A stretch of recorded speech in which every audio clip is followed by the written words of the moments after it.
Once upon a time, in village called Govindapuram, there were two thieves called Kannaya and Kittaya. But due to Kattappa, a man hired by the prince, Surendra Varma, the thieves are too scared to steal. No matter how skilled the thieves are, Kattappa will catch them and imprison them. Kannaya and Kittaya have a conversation. Listen, Kittaya, we have to be very cautious when we steal in this kingdom.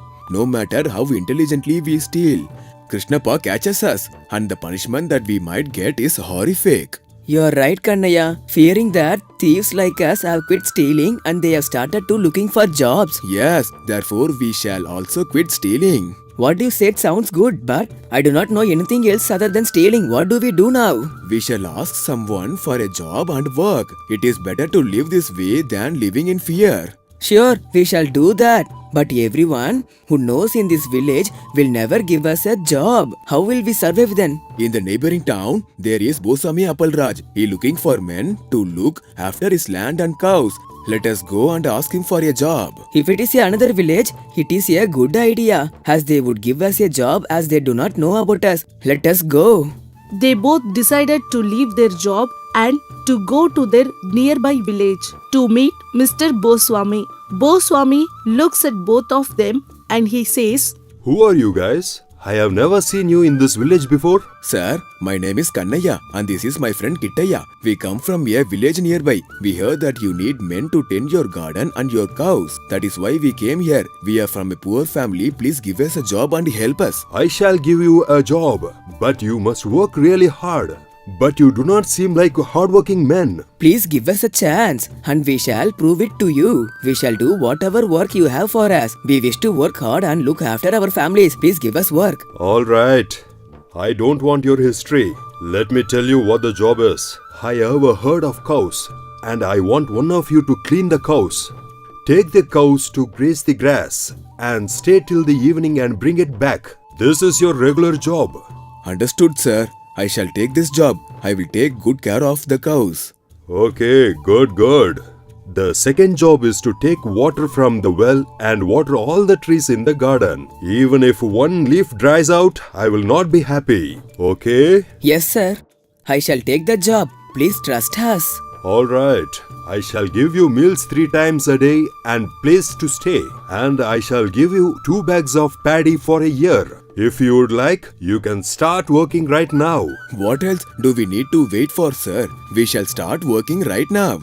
After hearing the rules set by Boswami, both men start their work. In the first day morning, Kannaya takes the cows to graze the fields. The cows gives Kannaya a lot of trouble. As they keep fighting and running around, they also enter other people's fields. Kannaya works hard to control them. On the other side, Kittaya fetches water from the well and starts watering the trees. But no matter how much water he pours, it wouldn't be sufficient the trees. Kittaya's arms would start to hurt. By the time he finishes it, would become evening. On that night, Kannaya and Kittaya talk about their experience with their jobs. Kittaya, how was your job today in the garden? For me, I got along with the cows. They did not trouble me at all. I let them graze in the fields while I was sleeping under a tree. I did not even feel like I worked. After that in the evening, they all gathered towards me by themselves. Listening to the noises of their ankle chain, I woke up and brought them back here. I really like this job. Kannaya lies by hiding how much he struggled with the cows as he speaks to Kittaya. Kittaya gets sad that he did not get a job like that. Yet, he also tells Kannaya that he did not struggle in the garden during his job as well. Even my job is pretty easy, Kannaya. The reason is because the garden is too small. I went in the morning and took 4 buckets of water and I watered all the trees. And since I had nothing to do, I peacefully slept in a cot underneath a tree. Great. That means both of our jobs are easy. Okay, why don't you take the cows tomorrow? And I will water the trees in the garden. Kittaya gets really happy hearing what Kannaya said. Realizing that he does not have to fetch water all day to water the trees, he says to Kannaya, Alright, that's a good idea. Let me take care of the cows and you can tend to the garden. One more thing, if it is hard for you to sleep in the fields, you can take the cot as well. You will get good sleep in it. Kannaya says that because he is glad that he does not have to look after the cows anymore. The next day, both Kannaya and Kittaya switch their jobs. Kannaya starts watering the trees and Kittaya tends to the cows. By the evening, both of them realizes how difficult both the jobs are and they think, What is this? Didn't Kannaya mention that there is barely any work to do in the garden? But my answer read from my fetching water again and again, which means Kittaya lied to me and fooled me.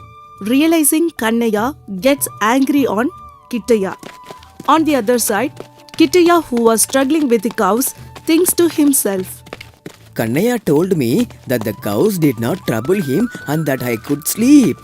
But running after these cows, which do not stay in one place, is difficult for me. How could I sleep? Which means Kannaya tricked me into believing his falsehoods. Both men realizes that they lied to each other as they kept working till the evening. While Kannaya kept watering one trunk of a mango tree, no matter how many times he poured water on the spot, it kept drying up. Kannaya was keen on finding out what was underneath the soil by night time. While they both were laying down in the night and they spoke. What, Kittaya? Did you sleep well while tending to the cows? Yes, I did. I slept very well. You also must have slept very well in the garden. Am I right? Yes, I did not work at all. I slept very well. Alright, let us go to sleep now. We have to get up in the morning and work, right? Even though both men realize that they have lied to each other, they pretend as though nothing happened and they act like they fell asleep. In the middle of the night, Kannaya gets up and checked whether Kittappa has slept. Then he takes a crowbar and goes to the field to find out what is in that spot. As Kannaya keeps digging deep, he hears a noise as he hits his crowbar in the soil. Kannaya looks around to see if anyone is there, but he is immediately shocked to see Kittaya standing right behind him. What is happening, Kannaya? What are you doing here in the middle of the night? Nothing, Kittaya. This tree is not receiving proper water. Since I am unable to sleep, I am doing this work. I will be back. You go and sleep. But I heard something while you were digging. The noise came from the ground. What? You heard a noise? I did not hear anything. You must have imagined you heard something as you are half asleep. Alright, why don't you come back? It is so dark out here. You might get bite by some insects. We will do the work tomorrow. Alright, let's go and sleep. Both of them lay down. Kannaya thinks about the noise he heard while digging as he falls asleep. As soon as Kannaya starts snoring, Kittaya wakes up, silently takes the crowbar and starts digging under the mango tree to find several pots of treasure. This shocks Kittaya. Oh, Kannaya, you tried to steal these treasure pots all by yourself. You tried to cheat me? Okay, now I'm going to take it all. I have to hide it somewhere. Kittaya takes the pots of treasure. He looks around to make sure there are no people and he hides it in a pit nearby a river. He gets back to sleep and pretends as though nothing happened. Kannaya wakes up in the morning, takes the crowbar and goes to the trunk of the tree. But he sees a huge hole in the same spot he dug last night. It seemed as though something was taken from the hole. What? There seems to be treasure taken away from the hole. Kittaya must have taken it. Kittaya, you have fooled me.